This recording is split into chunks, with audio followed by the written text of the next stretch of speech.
Morning, everybody. We'll get started with the pledge. Pledge allegiance to the flag of the United States of America and to the republic for which it stands, one nation, under God, indivisible, with liberty and justice for all. God, we thank you for the opportunity to come together and do the county business today. We ask that you guide our commissioners if they make decisions in the county. We ask you to watch over and protect our county workers as they serve. Great.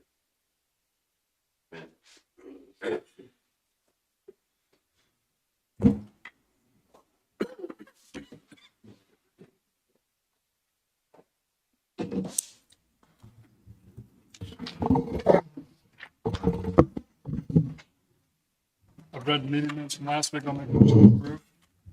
I'll second it. Motion been moved and seconded. All in favor? Aye. Aye. There's claims and we've got all the needs to sign. Make a motion, we approve the claims in the amount of $743,497.42. I'll second that motion. Motion been moved and seconded. All in favor? Aye. Aye.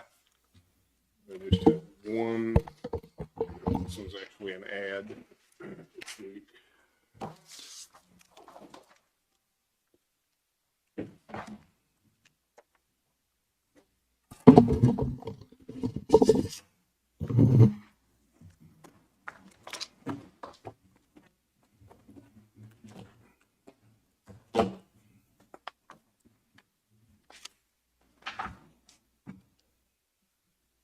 Which one's the total on this? Let's see over here on I say the last column's the levy, be the one right the, beside. right here, it's 7192 is the tax.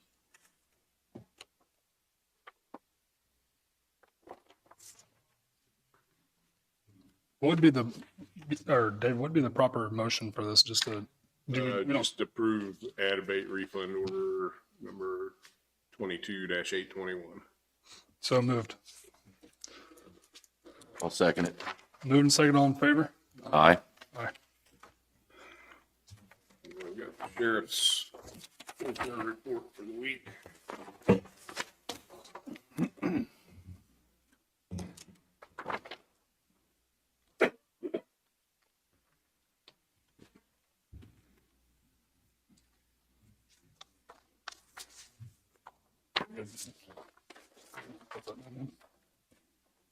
Prisoners report, total prisoners 52, total prisoners in 52, total farmed out 0, total farmed in 29, total 911 calls 92, jail contacts 4,306, total calls for service 484, civil service papers served 9, VIN inspections 10, new cases open 15, cases closed 9, vehicle crashes 3, SRO activities 114, bailiff contacts 144, and livestock out 9.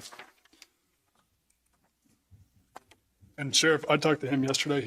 I think we planned on him being here today, but he called me last night. He's having a meeting or something, so I don't think he's gonna be able to make it.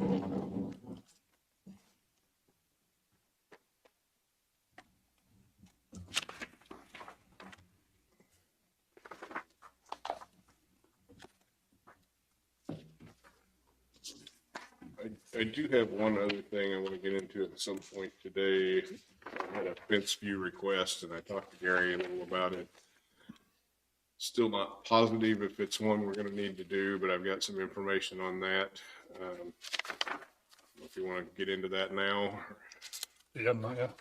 So I had a request from Sandy Scott of the Trading Post for a fence view between her and Josh Moreland.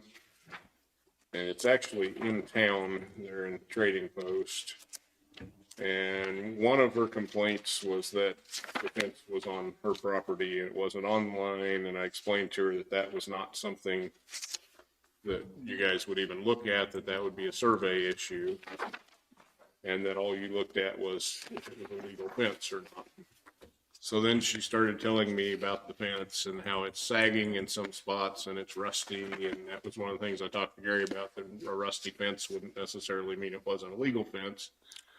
But it sounds like, by the time I got to the end of the conversation with her, that it's actually a chain link fence. between them, but it's loose at the bottom and it's sagging in some spots and it doesn't have the top bars on it like it should for a chain link. I don't know if that's something we could even look at or, Are these, like city lots or are they? yes. Yeah.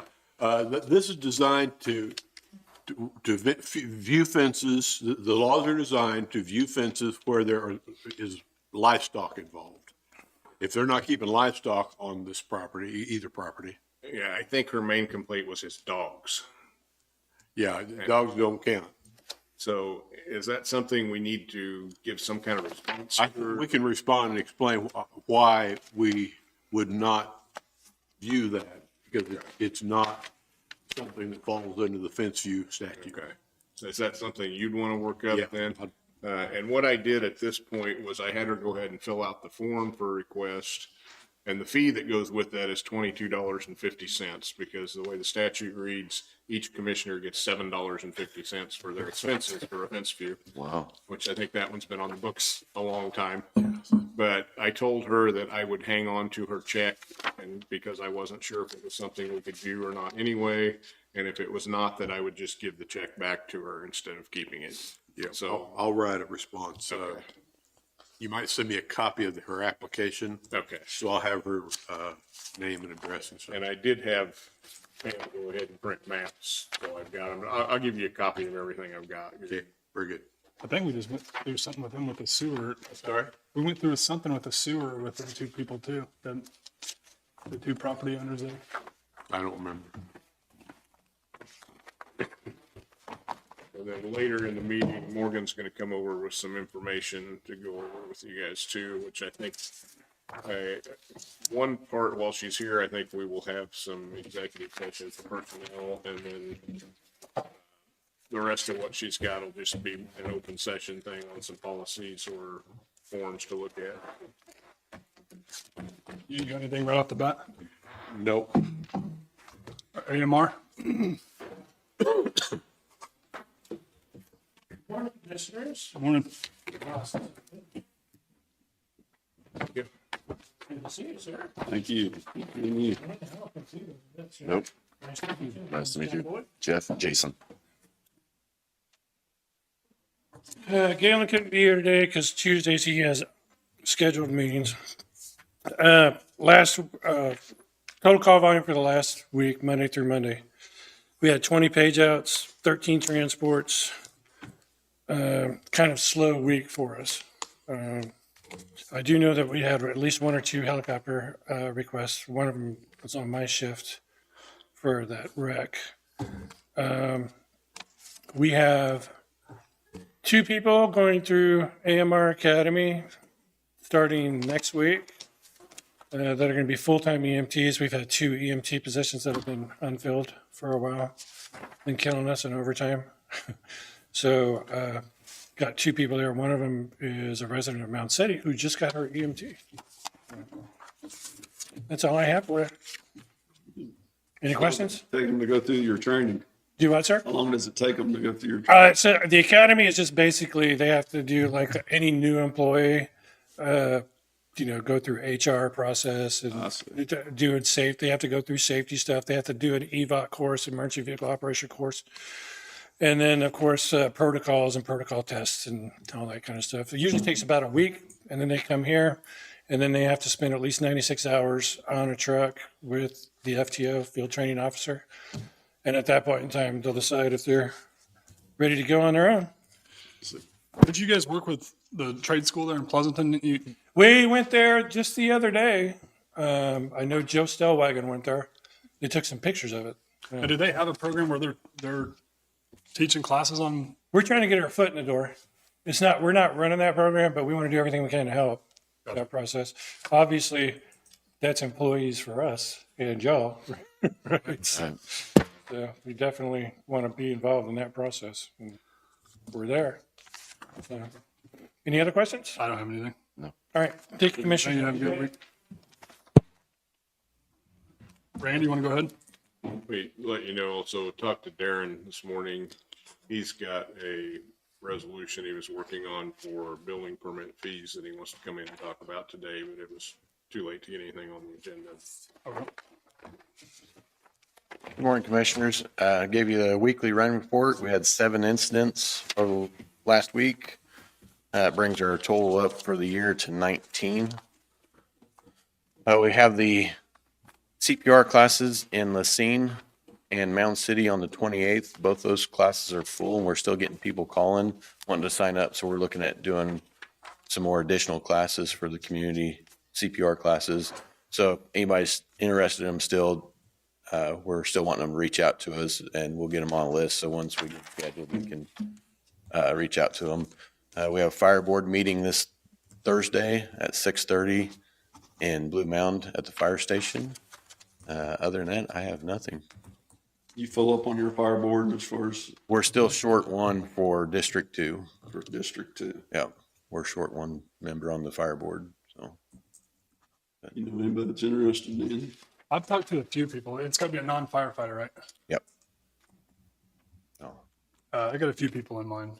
I need to talk to you about it first, Okay. and we'll move on with it. no problem. That is all I have, unless you guys have anything else. Thank you, Randy. Thank you. Missy?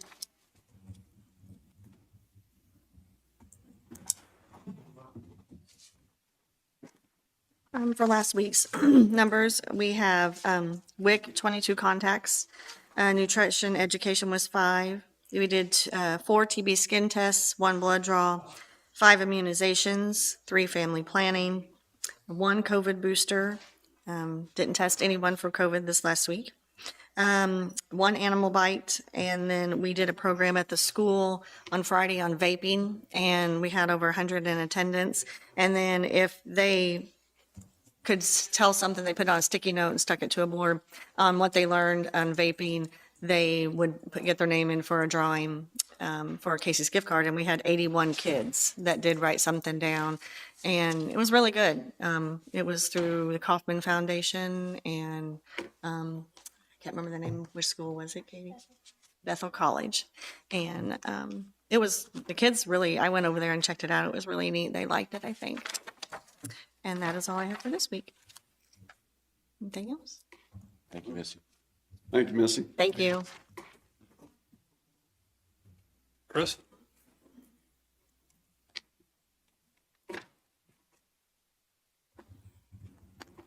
Good morning, Commissioners. Morning. Morning, Chris. I'm actually here to discuss kind of from what you guys talked about last week on cell phones and laptops. So as far as the cell phones, as I understand, 2, correct, or 3? I don't think I'm. Okay, so we'll have those coming this week. Okay. Okay.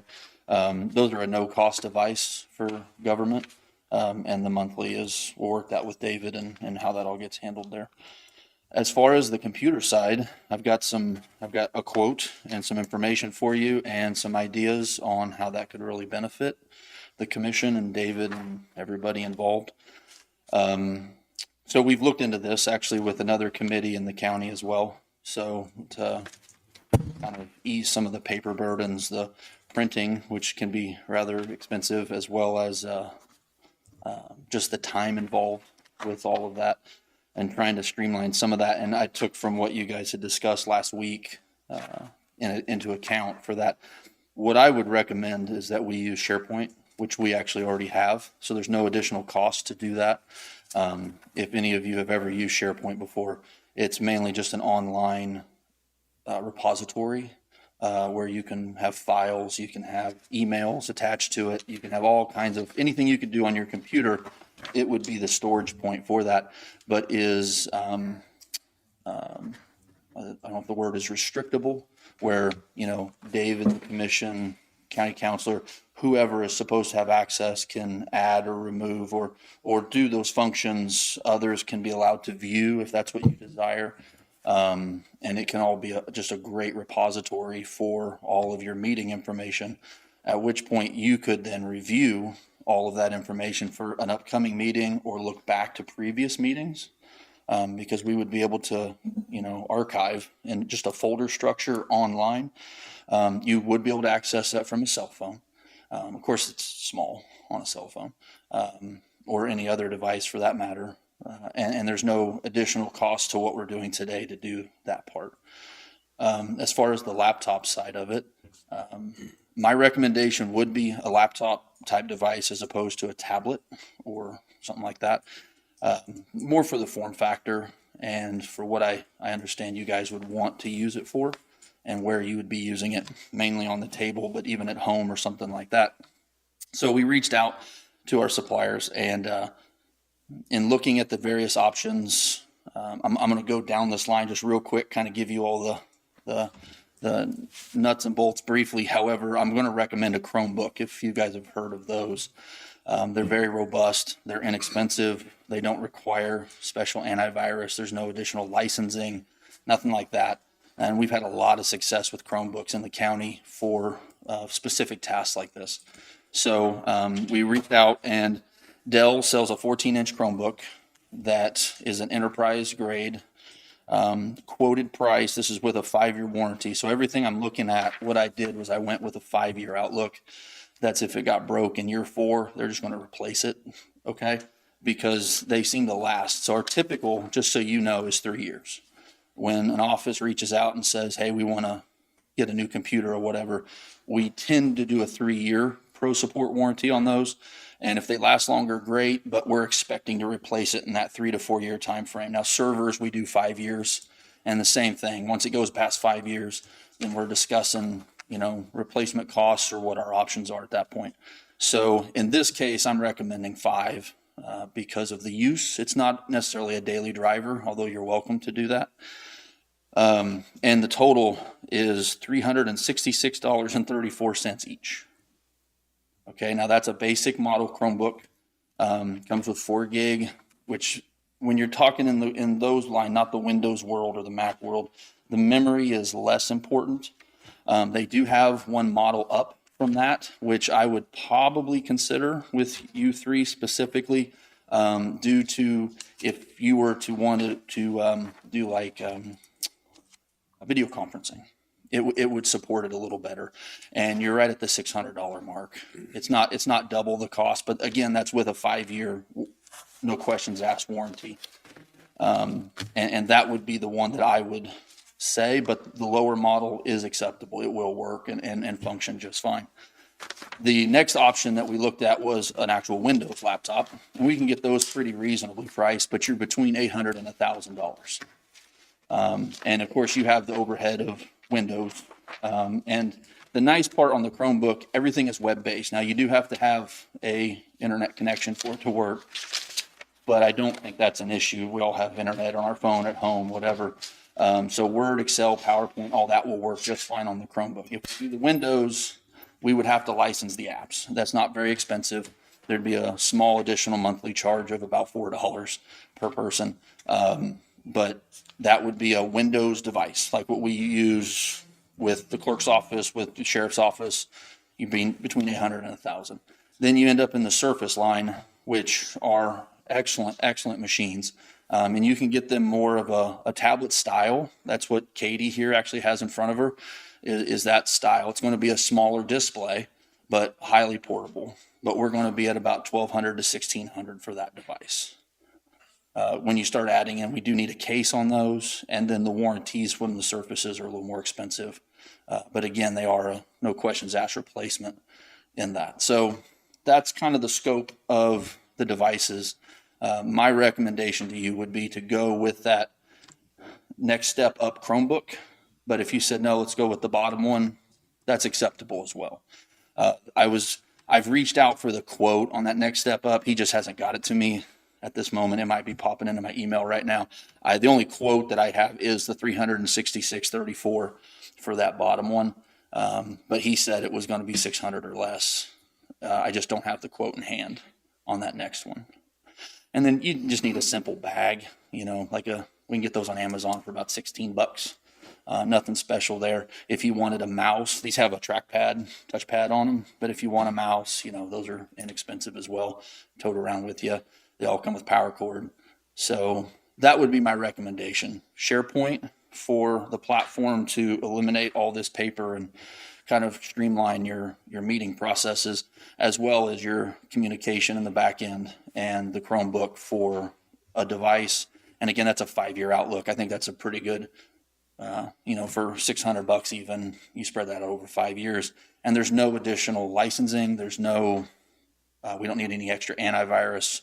So there's no additional cost to the Chromebook that there is for the Windows and up.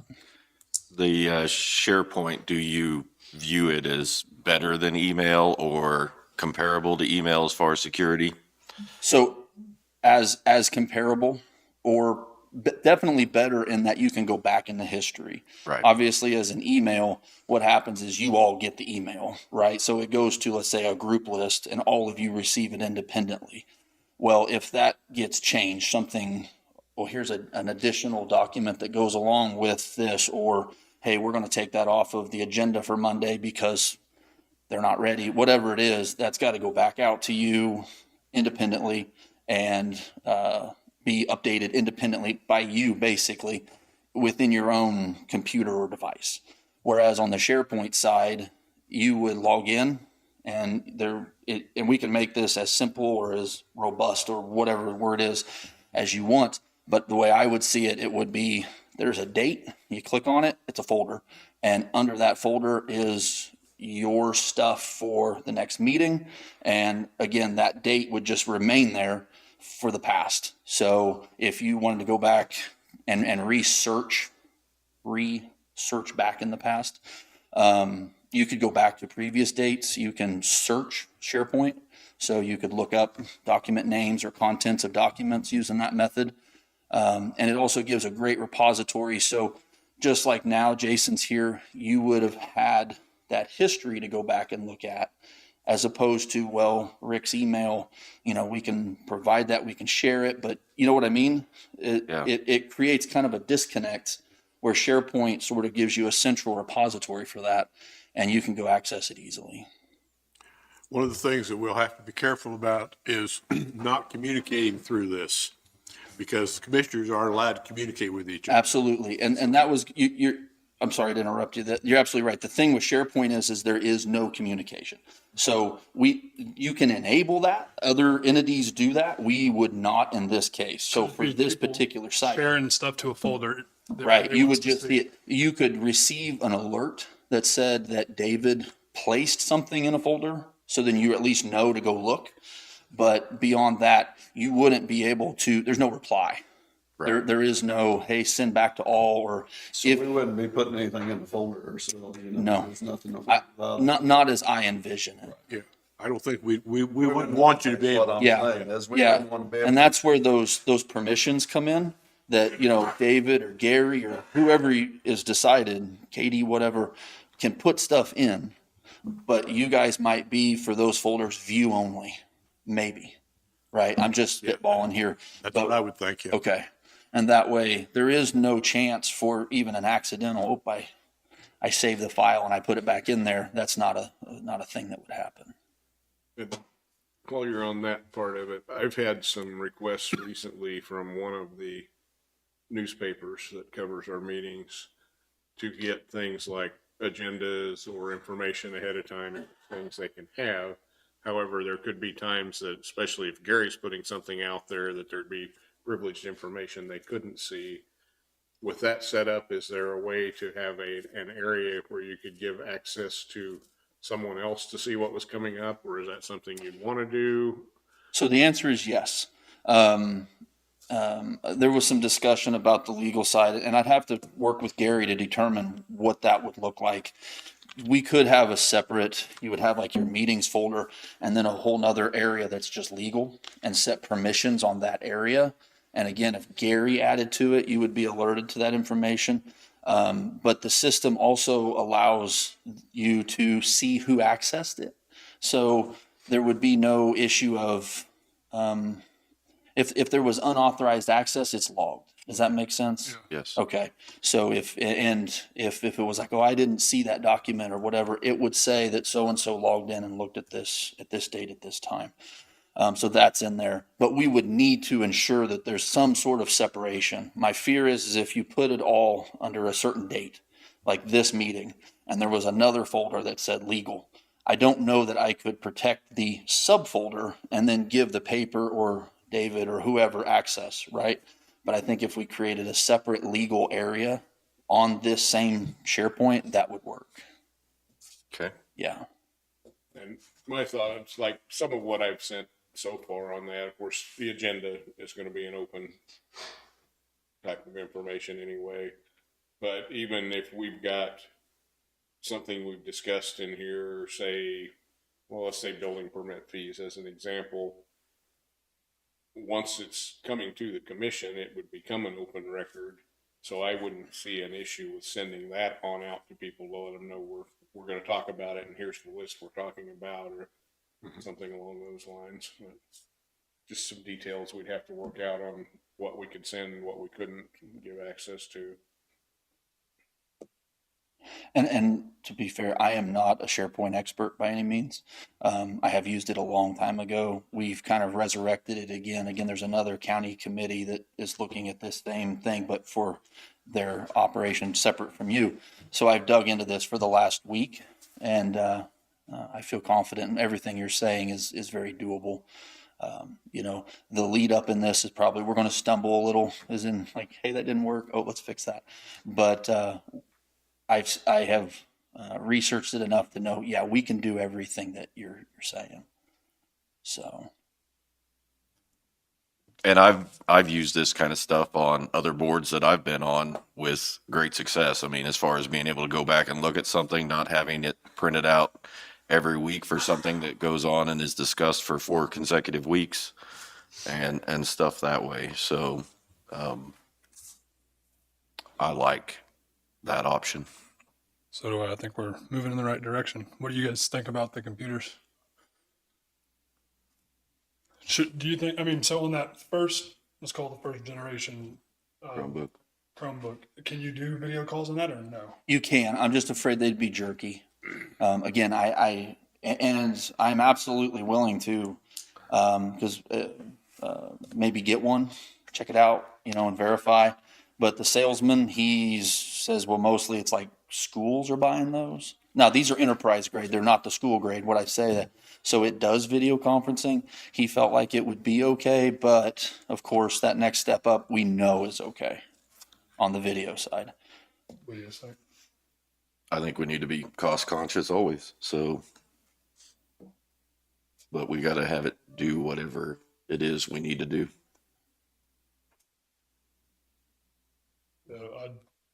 So you guys want to go with the first one? I think we want to go with the next step up. The next step up? Myself, Jim. If you want the video conferencing, I'd say.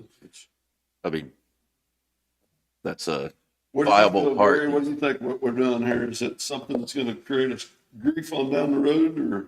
If we think it through as we go and set proper protections, I think it'd be a good idea. I mean, more and more boards, committees and so forth do this. It sure saves a lot of paper. You know, more and more legal offices don't even use paper. You know, I'm still a dinosaur, but if, you know, if I was 30 years younger, I wouldn't be using any paper in my office. I think it's the way to go. And I agree that you probably want to make sure that you can handle video conferences, because, you know, there was a period of time when when we really needed that. That could come again, is what I'm saying. So. Yeah. Well, and I think you see that a lot of the boards and stuff that way are still using some of those platforms when they don't have to meet in person or something that way. You know, it's not something that's just gone away. There's still plenty of Zoom meetings and things that way. And if you take a $600 machine and amortize it over, like you said, a 5-year period, that's really not very much per year. It's Wouldn't save much. It would save much in the way of mileage if you're zooming into. That's right. If you had a special meeting, you could do it by Zoom rather than driving in and charging mileage. Well, I guess they would have to have access to post something too. If I was thinking like the end of the year bills when we did an email approval, and I don't know if there'd be a way to send that out. I mean, I think so. not that I'm opposed to still using email. You send it out, let them look at it, and then bring them all up on a Zoom conference to say aye, something like that. Open the meeting, make a motion, close the meeting. Yeah, and this doesn't in any way prevent you from using email. The SharePoint is just Right. okay. So yeah, you would still, of course, have your own email accounts and be able to access those the way you are today on your phone, on your devices, whatever. None of that would change. SharePoint would just be on the Chrome. SharePoint, you can access it from anywhere that you log into, but of course, these have a 14 point some inch screen, so it's a nice size screen. You get on a cell phone, you're doing a lot of scrolling, a lot of zooming. Even on an iPad or a tablet, you're at a 12-inch there. That's quite a bit smaller. In between the sizes. Yes, that's exactly right. This is a 17 and That's a 12. 12. Yeah. And we find that 14 inch is the sweet spot for most. Like you get to David, and I totally get it. I mean, he's on his computer so much, and he takes a 17 with him. Most, like Katie, they have that docks into a thing, but you guys probably aren't going to do that. You're going to set it down, use the machine wherever you are, whether it's at this table or at home or at a hotel. And I think that 14 inch is the way to go. And Jim, I think once you access it through the Chromebook, I think you'll find it to be, I mean, it's going to be repetitive. It's going to be the same thing every week, going back and looking at something. Can you make during the meeting, can we make notes inside of it, like what we? You can. Now, it wouldn't go into SharePoint, but you can take notes on the device and, save them, do all that. And it would save to your account. So, your Office 365 account. So if you wanted to do that, you absolutely can. One caution I would have on that is be careful what you write in notes in a meeting. Because if it's happening in an open meeting, it becomes an open record and it's discoverable if something comes up. So, I mean, just so that we're not just keep pushing, talking about one thing and then. right. Without getting into details, because I'm not allowed to, we just had a case with K-Camp that we dealt with recently where we thought we were going to settle a claim for very little. And it came up that commissioners were taking notes during the meeting. And when they went back and looked at those notes, what one of the commissioners had written down ended up costing several $100,000 to settle that claim, just because of something he shouldn't have written down in a meeting. But so you just want to be careful what kind of notes you take and what they say. I think it's a good direction. So you guys want to go ahead and make a motion on allowing Chris to, where would that come from? So I did not have anything in the commission budget this year for that. But commissions within the general fund, there's courthouse, there's contingency. I mean, especially at this point in the year, it would be pretty easy to come up with that amount of money. We could actually go ahead and take it out of the commission budget, but then you're probably going to go over budget and commission if we do that. But either way, it's going to be within the general fund, so we can look at where to take it from. That wouldn't be an issue. You guys good with it? Yep. So Chris, you just need a motion to move forward with the next step up Chromebook. Yeah. Danny, And I'll settle that. I'll make a motion that we go with the next step up Chromebook and SharePoint to eliminate paper within our meetings. I'll second. Motion been moved and seconded. All in favor? Aye. Aye. That's all I have if you have anything for me. How's everything going over there Very well. in your world? Good? Good. Very good. Just crossed my mind. Are you going to be wanting me on this system too? I guess probably I should be, shouldn't I? I I mean, I don't. All I got's a big computer. I mean, it's pretty good size. Yeah. I kind of go back, I get, I'm in total agreement on the cost of the device and all that.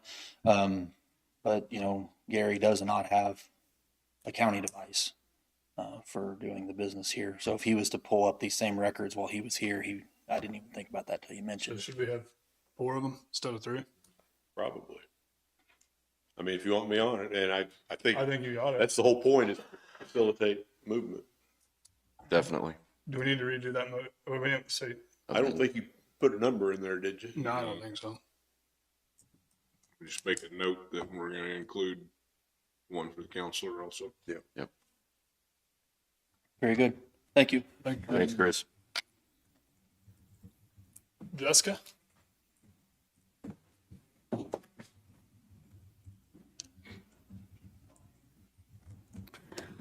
Jessica Hightower. I have several things this morning. First up, we need to decide what we're going to do about the lawn mowing this year. Last year, we put it out for contract.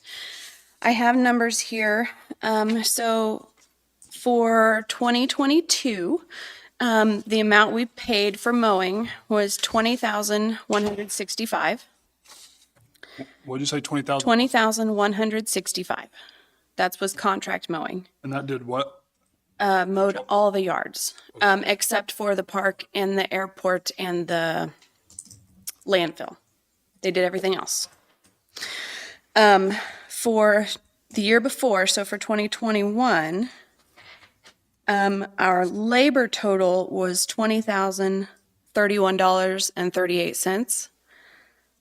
That is not including fuel or maintenance on the mowers themselves. We estimate maintenance would be about $600 a year plus fuel. And fuel varies so much, I don't have an amount for that. So they're pretty close. If you're looking at the cost, You said it was 20,000. What was for 31. which one? The 21? ours, $20,031.38 plus maintenance and fuel. So my question is, would you like to go out for bid again this year to see what we could get on a contract mowing and then make a decision on how we want to do that, or how do we want to? I think it handle worked out this. pretty good. I'd definitely like, to, get a bid, and with us having a new maintenance guy, I think he's probably got his hands full anyway. I would personally like to stay with the contracted. I think it worked good. I mean, you guys tell me, did you? We didn't have any issues, did we? I mean, he kept it all mowed up. We had a few complaints at times that people weren't happy with the way things looked, and I don't know if Sean talked to him or. Sean and I communicated those with him. He was pretty quick about addressing I them. think we got those things addressed when they came up. Also, just to throw this out, I happened to run into Mike Neal this morning, and we have a mower that is ours that apparently he's had at his shop for several months now, that he had given a bid on repairs, and I don't have that amount, but he was asking me this morning what we wanted to do with it, if we were going to repair it, we wanted to get it done, and I told him I would bring it up because we contracted last year and I didn't know what we were going to do yet this year, but if we are not going to repair that, that would probably be one we could look at selling a mower or doing something else with it, but wouldn't really be worth repairing it if we're not going to be using it. Because I think it was going to be several $100s on the repair, the way it sounded. Are you going to add the gel land in with it, or do you think that'll be? That was included. Oh, that was included? Yeah. For the couple months at the end of the season that they did mow that was included in this total.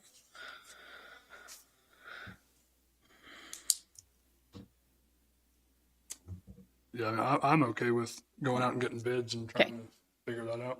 Okay. Me too.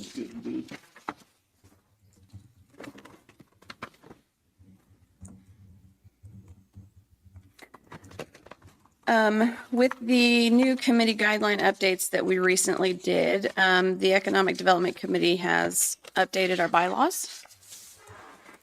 Copies.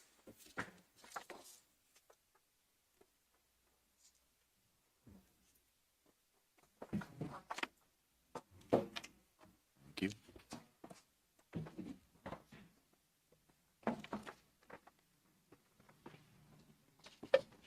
I didn't write on all of them. This is resolution number 2023-06. If you want to read these over and discuss it next week, I'm good with that. If you want to approve them today, I'm good with that too. What changes did you make as far as? So we added in the term years. We designated that each district has 3 seats and each seat has a term expiration date. Those are listed on the page 4. And we also added in 3 of the most recent 12 meetings. If you aren't there without notice, you're removed from the committee. Those are the main changes, and those were drawn from the committee guidelines that we passed here.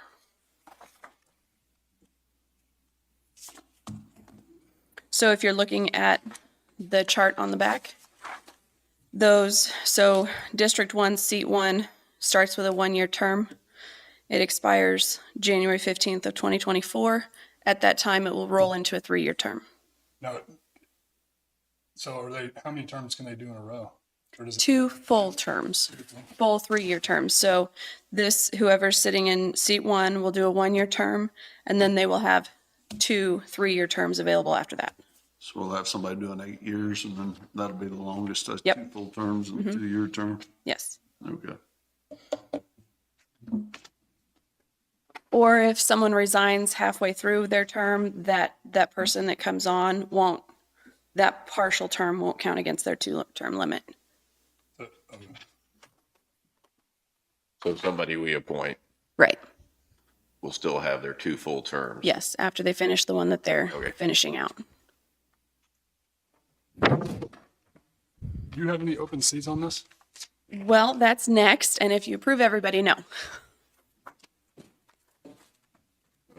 While you're looking over that, can I jump back to the mowing for just 1 second? Randy, didn't you have some issues with some of the mowing too? So that might be something we want to get Randy included with Okay. how we were to request for bids and how we're notified or when mowing's done, because I think there were some issues or possible issues there at some point. Okay. Would you want to mull this over for next week, or do you want to act on it today? I think we should just move forward with it.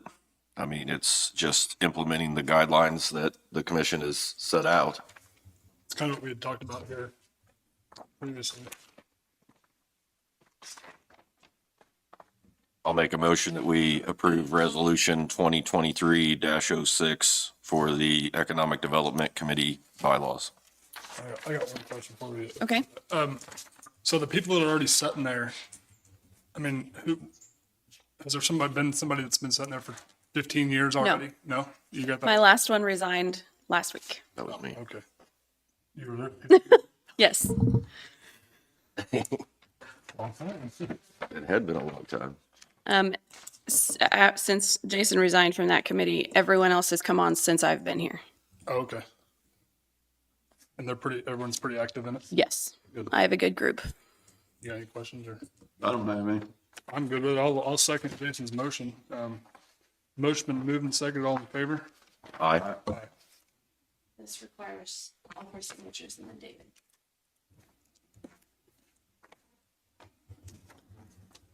Okay, so with that being said, my committee members are on are next. So for District 1, I would like to ask you to appoint Tiffany Nelson for Seat 1. She will serve a 1-year term that we will renew next year. Russell Pope for Seat 2, he will serve a 2-year term. And Janelle Ost for Seat 3, she will serve a 3-year term. You said Russell Pope 2-year? Mm-hmm. And what was this? Janelle Ost for 3 years.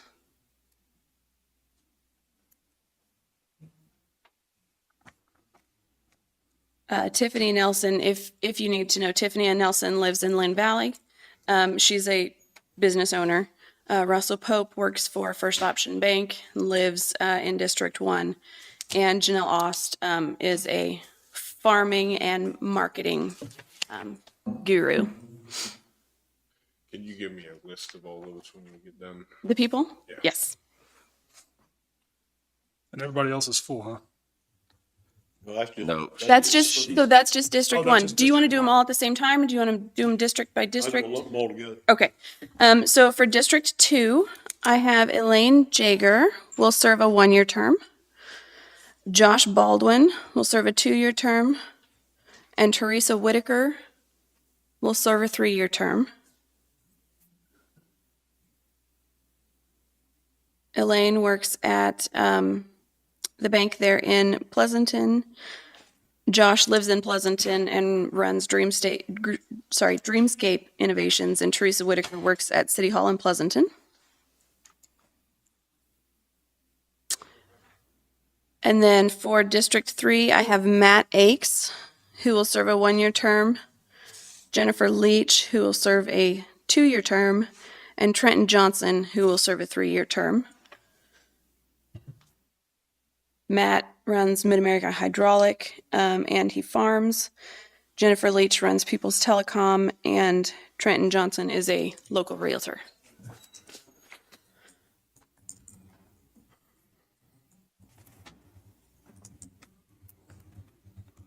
So your motion, if you're ready to do it, will be to make those appointments.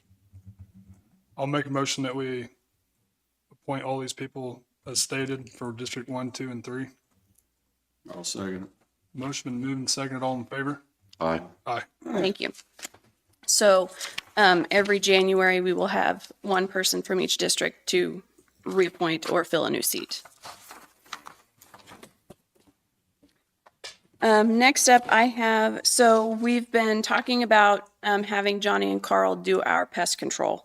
They've both gotten their licenses. We've discovered that the county needs to have a government agency registration. I've got the form all filled out. This goes to the Department of Ag. We pay a $50 fee. They process the form and then send us our certificate. Johnny and Carl can't spray until we have this in place. So I have this all filled out. It's the county's information and then Johnny and Carl's information with their certificate numbers. I need Danny's signature as the chairman. So your motion would be to submit the application for the, Government agency registration.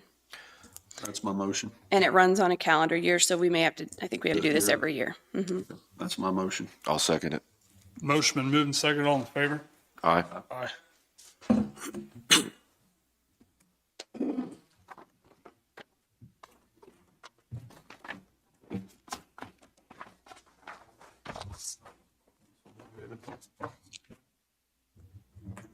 Yeah. We have trying to put together 2 tire bids a year to try and cut down on ordering tires throughout the year as much as we can. I put together our first one.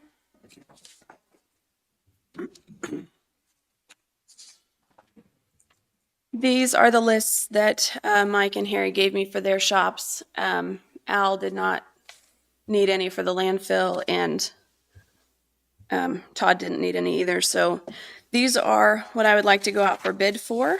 North Shop is asking for 28 tires, South Shop 16 for a total of 44. And I asked them to estimate for 6 months worth, so we'll do it again mid-year.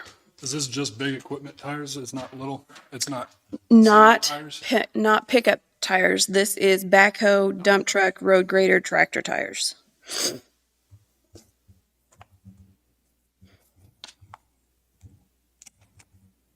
And you're going out for bid on this, you said? We just need a motion to allow her to. I don't even know that you need a motion for that, just if you have a consensus. I mean, I'm good with it. Me too. Okay. I need some executive time. I need 10 minutes for trade secrets, 10 minutes for legal, 5 of which I'll need Darcy Wilson included in.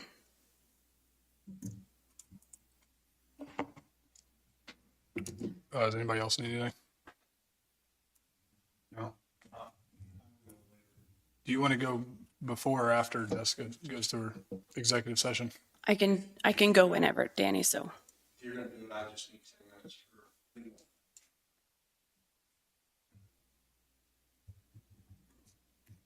Morgan, do you need some? I will, but Morgan's coming over for that in a little bit. Do you guys have any questions for me? I don't think so. Okay. You guys good with going in now and getting this taken care of, and then come back with Sean? Sure. Darren's got something too, so you don't need.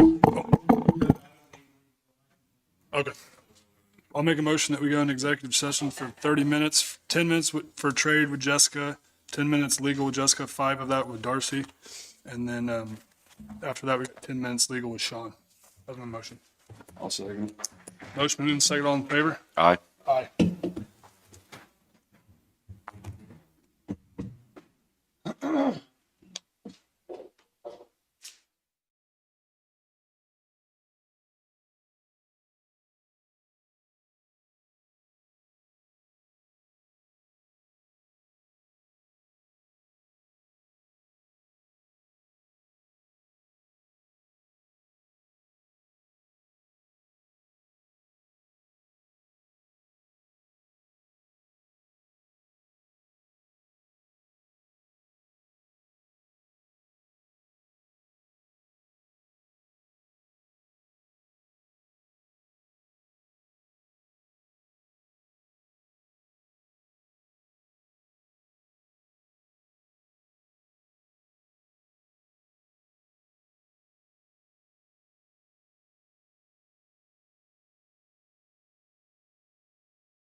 I'll make a motion, you said 10 minutes legal or personnel?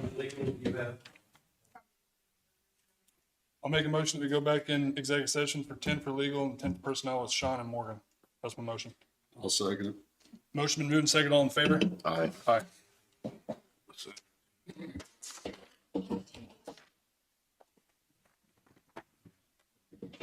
And we're back.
Sean?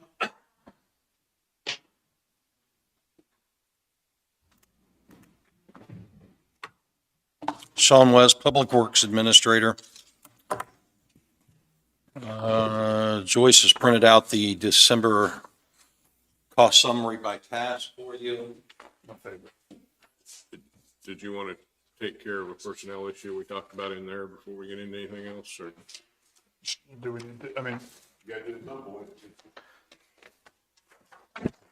So let's get started with it. You have the numbers? We would like to hire Daniel Parsons at an 8H at 1649.10 for an equipment operator position in the north shop. I'll make a motion that we hire them at that price. I'll second. Motion been moved, second, all in favor? Aye. What's his name, Daniel Parsons?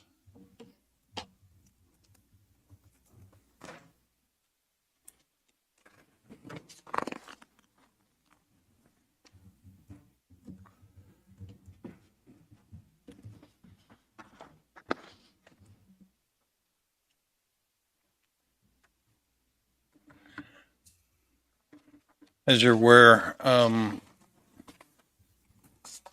Joseph Oldham worked for us in the North Shop, and they will be having a service Friday in Olathe at 10 a.m. to 12 p.m. We've put information out to other county employees about that in an email at our supervisors. I'm just advising you that per our policy, I think we have 4 hours.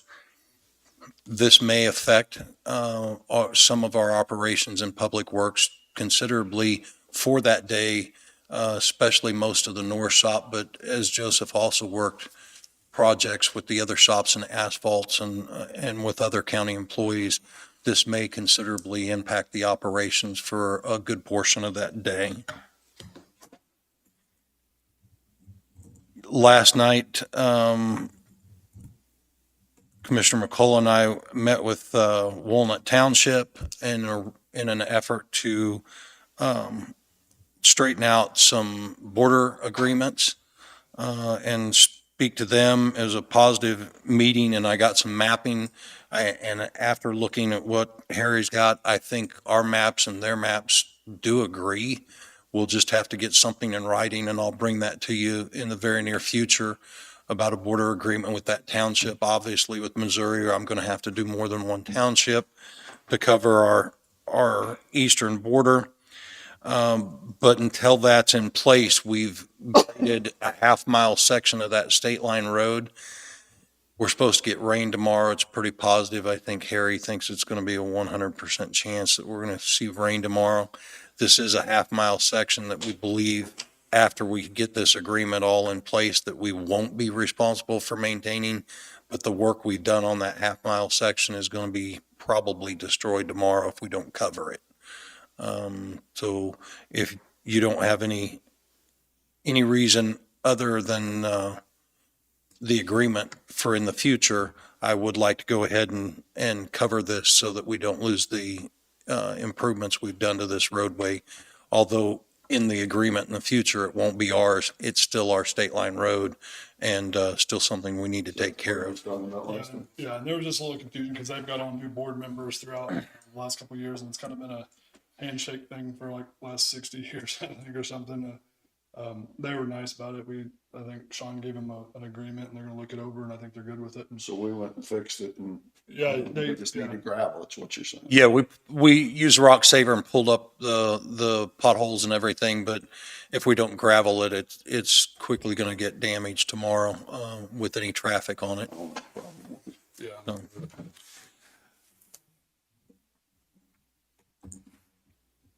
And I have an agreement for you to sign.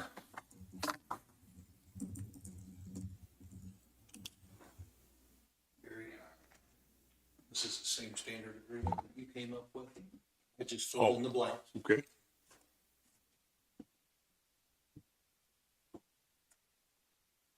This is a training agreement between the county and our newest hire for a CDL operator who is starting training this morning, Nicholas Mitchell. And you'll see the agreement's the same one that Gary had worked on and drafted. Just asking that we go ahead and sign it and enter into that agreement so that we can keep him in that program. Should we go over the basics of what they're doing then? Yeah, I think, I don't know the numbers, but what the agreement does is,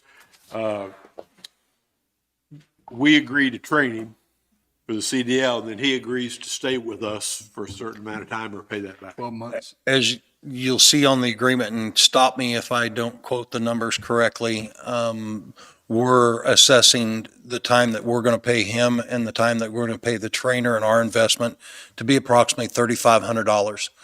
That we're going to agree that we're going to train him and that will take approximately 2 months, and we're going to give him 2 months of training time to complete both the written portion and the driver operator portion of the CDL and to receive a CDL Class B that we're training him for. Once he completes that Class B CDL, we expect 12 months of service to the county for the investment according to the agreement, and he has agreed to that. And if he does not, it's based off of time or what, that he pays it back, or? Believe it. Prorated, yeah. It's prorated, that if he leaves early from that, that it would be prorated for our cost of 12 months training. to pay that.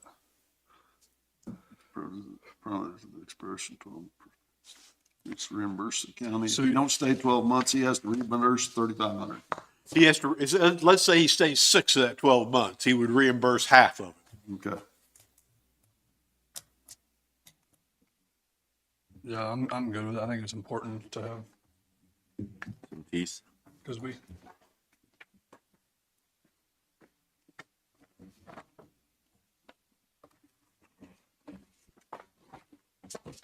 do we need to make a motion for the, Yeah, your motion would be to enter into that training agreement with whatever his name is. Nicholas Mitchell. I'll make a motion that we enter into the CDL training agreement for the county with Nicholas Mitchell, which states that he'll be here, give us 12 months of his time if we give him a CDL, and if not, he'll reimburse us, what he owes us. So that's my motion. I'll second it. Motion been moved and seconded. All in favor? Aye. All right. Commissioners, that's all I have for you this morning. John? Where are we at on, have you heard anything else from the feds on Painter Road? I'm sorry. Painter Road? The last I did, we had some exchanges back and forth, and we're having a meeting, I know with Pam, to go over the boundaries, and then we'll continue to proceed. But our contention is that this is their issue at this point, but I know I'm scheduled to go to a meeting in the next week or two with the supervisor and Pam to go over some mapping stuff.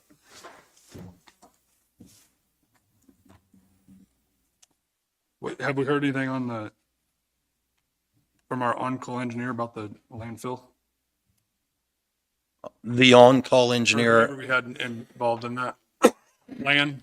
I mean, no, I expect to hear from them this week to get with us about the initial meeting, and by us, I mean Jessica and I, to meet with us, and possibly Al, go over the numbers, set it in the platform that we'd like it, and then bring it back to us after we agree that this is the type of information they should push out to us. Are you talking about the same thing? I'm not sure you are. You're asking about is the Tip and the tip floor. and floor, like the total plan for that? I mean, are they? The cost benefit analysis was what I was talking, Okay. which is with Peppercorn. All right. And I expect to hear from them this week. If I do not hear from them, I'll contact them late in the week to find out when our first meeting is. But I was told the timeline on that, there would be a meeting, and a couple weeks later, then they'd present allow us to present the final product to you. Anything else? Thanks, Sean. Thank you. Okay, so we've got, Darren's got building permit fees and Morgan's got some information to go over. Morgan, you can go ahead.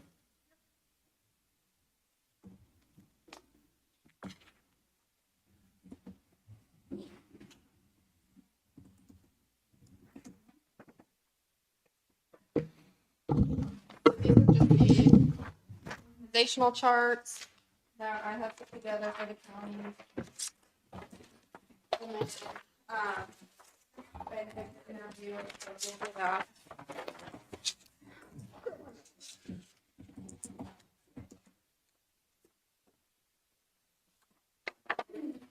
So the first thing we'll go over is the exit interview. This is something that I put together in hopes for retention purposes. It is what it says it is. It's an exit interview. So if somebody's leaving in retirement, leaving employment, changing careers, anything like that, at the very last day or before they leave, they'll fill this out. It'll give us a good idea of why they're leaving the county, with explanation. So if there's an issue, we can address it. I feel like this is going to help with retention purposes. If we know what the problem is, we can fix it. If we don't, we can't fix it. So if you guys want to just take a look at that, if you're okay with it, then we'll put this into process. So when we get notified of somebody leaving employment, we can get this in like a packet and somebody would meet with them to help like go through it with them.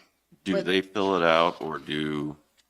They'll fill it out or they we can sit interview down. them? We can sit down and interview Our them HR too. department. Yeah. Because there is a lot of questions in here, and if they don't understand something, we can explain it to them. So if you guys are okay with that, then we'll start implementing that. So this is for firefighters and everything? It could, yeah, for all Linn County employees, anybody who's under Linn County payroll.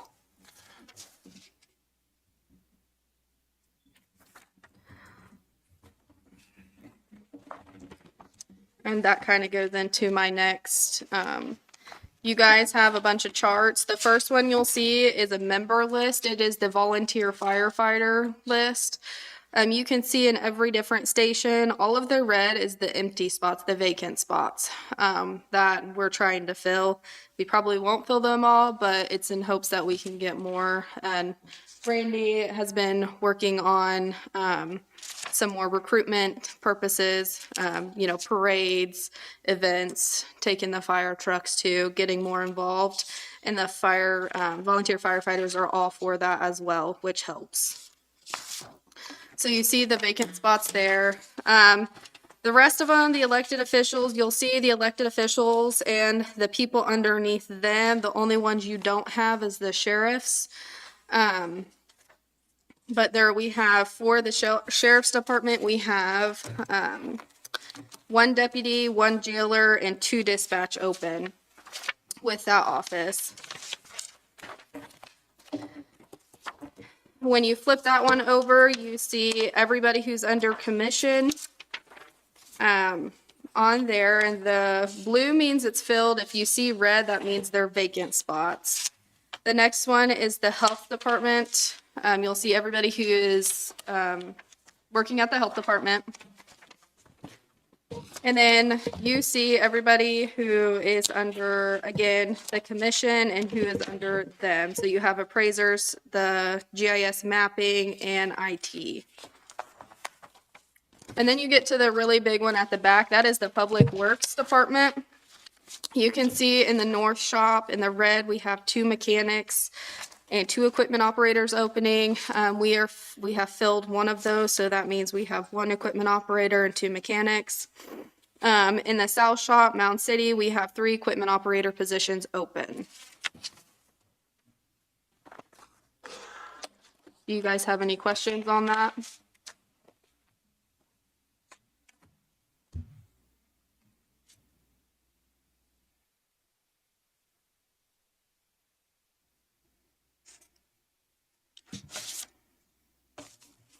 I don't.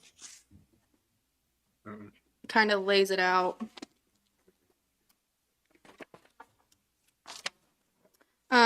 In March, April, we will start to advertise for seasonal mowers. From what I understand, we'll have one stationed out of Lacine, one in Mound City, and one in Pleasanton, whose supervisor would be Mike out of Lacine.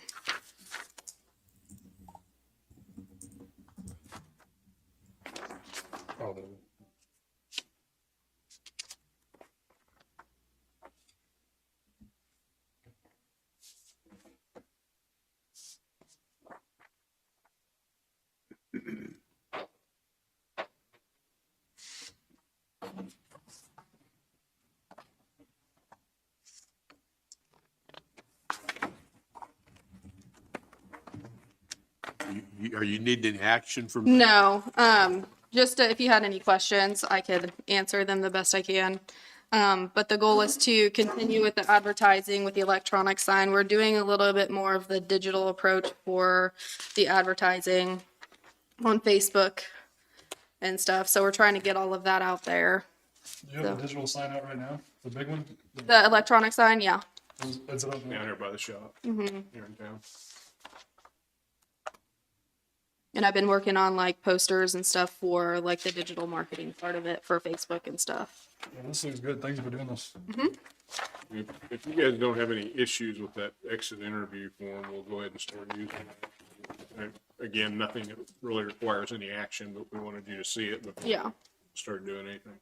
Try to work on recruit or retention a little bit better and more for the county. So that's all that I had. I just wanted you guys to have an updated list, and it'll get updated as soon as we start filling those vacant spots too. All right, thank you. Thanks, Morgan.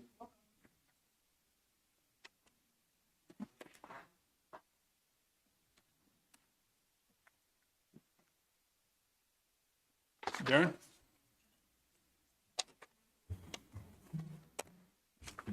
Good morning, Darren Wilson, Linn County Planning and Zoning. I've got a couple of things this morning. Planning and Zoning Commission, Rex Bollinger sent in his resume, or not his resume, his resignation. And we are looking for a replacement for that board as of right now. I've reached out to Jason and we're in communication on that. So that's where that stands.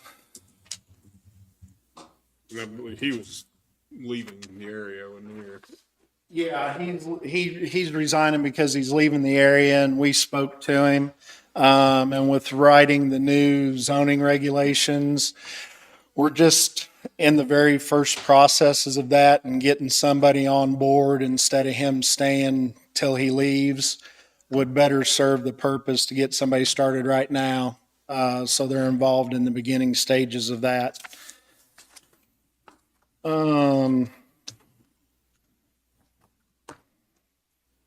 Poly tanks. I've spoke to you in the past about adopting that sanitation can be used as poly tanks. I'd like to proceed forward with that, getting a resolution written. Poly tanks to be used only for septic and lateral fields and not holding tanks. Do we need a motion on that or? It'll be written into the, Yeah, I haven't written anything up. I just wanted permission to proceed and get that started so we can get that adopted. I think it's, yeah, I think it's. we'll write a resolution to amend. Okay. Chris Martin came in this morning and spoke to you guys about your Chromebooks. I have the other committee that he was referring to. So there would be 9 devices. Looking at the same Dell Chromebooks. The cost of the device, the bag, there's an $8 a month service on that. Which the $8 service is kind of a wash because the cost of the packets that I mail out every month for the planning and zoning meetings each packet cost about $6 to $8, depending on how much information is in that. So the total cost will be a little less than $3,600. Same deal. I've got a 5-year warranty. Plus it would save the cost of printing. When we print an abundance in the office, the provider of the copier usually runs us about $100 and some a month with everybody printing on that unit. When I have big print months, it'll jump up to $300 or $400 a month. So that would save the cost of all that printing too. So I think over the course of 5 years, these would definitely pay for themselves. So with that, would we have to, I mean, would there be some kind of agreement if they, like, how would they just, they rent it out, or would you sign it out to them or what? Yeah, he, just like any other county equipment, he'd sign it out to them and they'd be responsible for it. And, That's what I was thinking too. they leave the board, they'd be responsible for bringing it back. And if they don't, is there a Well, cost we can put on it? Or? We could Whatever. take some action to try to recover it. I mean, I don't think that'll be a problem. And your board's all good with it? Yes.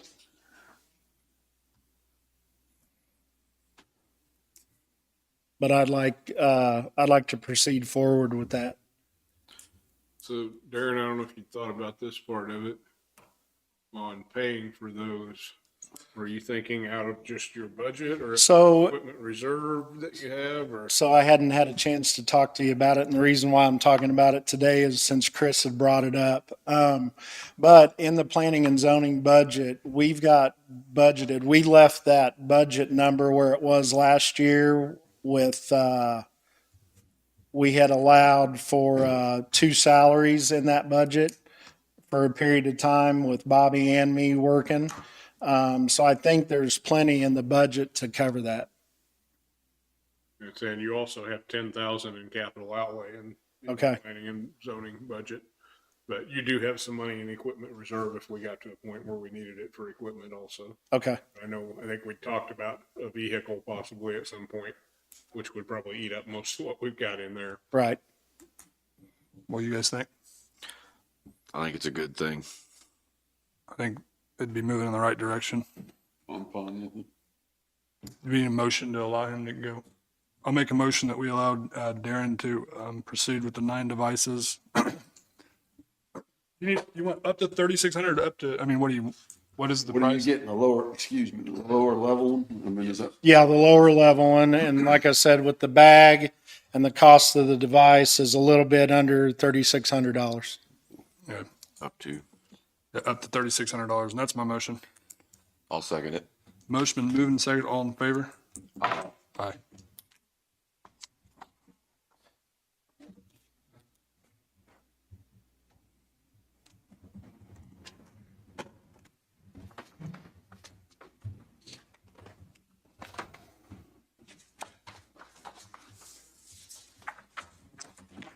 So is your entire board full now? I mean, or I guess except for Rex's spot? Yes.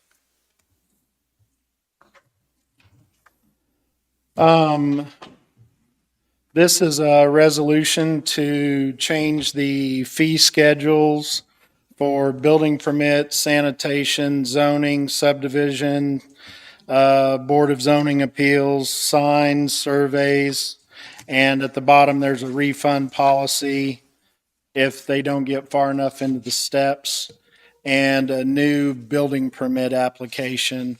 I would like to ask for your approval of this resolution.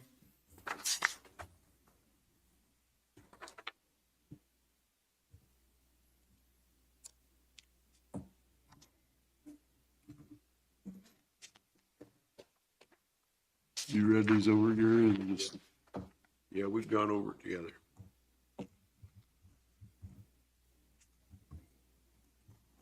And on the back side of the new building permit is the building permit fees.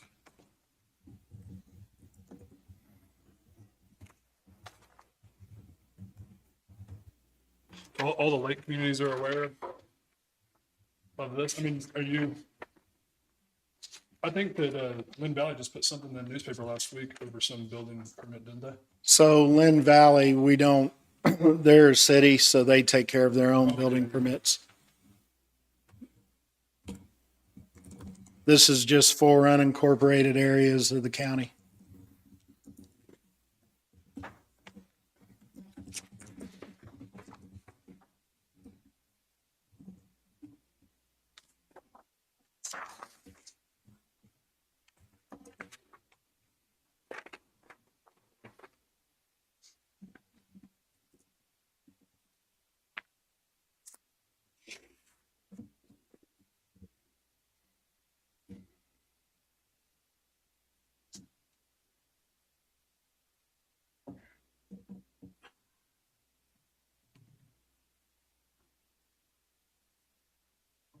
Has all of these changed? I mean, is this all new numbers? All new numbers, yes.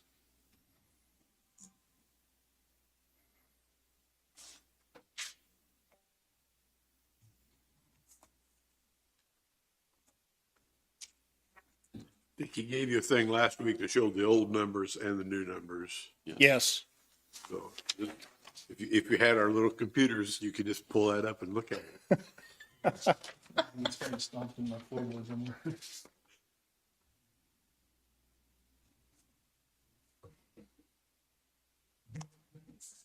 I don't have any issue with it. I'm good with it. Well, your motion will be to approve resolution 2023-07. Jim, you got any questions or concerns?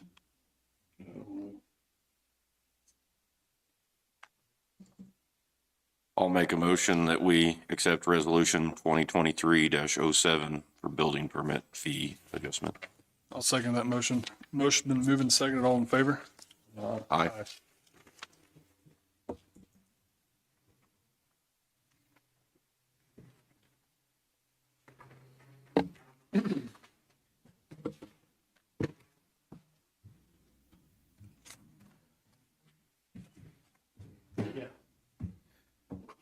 Just for clarification, when will this take effect? As soon as it's published in the paper? Yep. Okay.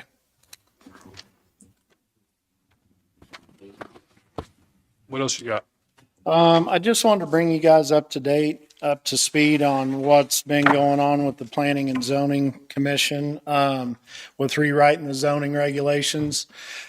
We've received a lot of phone calls over the last week, myself and the Planning and Zoning Commission on wind and solar, because we're starting to touch base on that stuff. I think there's maybe been some confusion from the past. In 2019, during a Planning and Zoning Commission meeting, there was some regulations that were agreed upon and voted upon. And I think it was brought before the commissioners at that time, but there was no action taken on it. It was basically, that's when the moratorium got put on for wind. So the questions that have been asked are, why are we starting over? It's not that we're really starting over.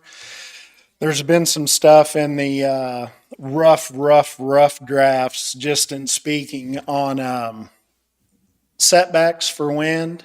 And like I said, those are just suggestions to get thought processes going with the Planning and Zoning Commission. But we are definitely taking into consideration the comprehensive plan that wind is not favorable. And with those recommendations, in the rough draft of this, we have, just started talking about what kind of setbacks, what kind of regulations we're looking at. So I just wanted to clarify that the confusion of a prior meeting of 2019 and what's going on now, that those considerations are being taken into consideration for those items. But right now, we're just in the baby steps of this. So I just wanted to make everybody aware of where we were at and how we're moving forward with that. Yeah. Anything else? That's all I got. You got anything else? I don't believe so. Okay, thank you. Thank you. There. Sean, Jessica, you guys got anything else? Anybody got anything? You guys got anything?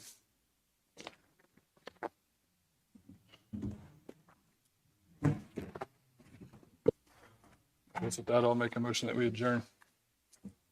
Also, Motion and second, all in favor? All right. Aye.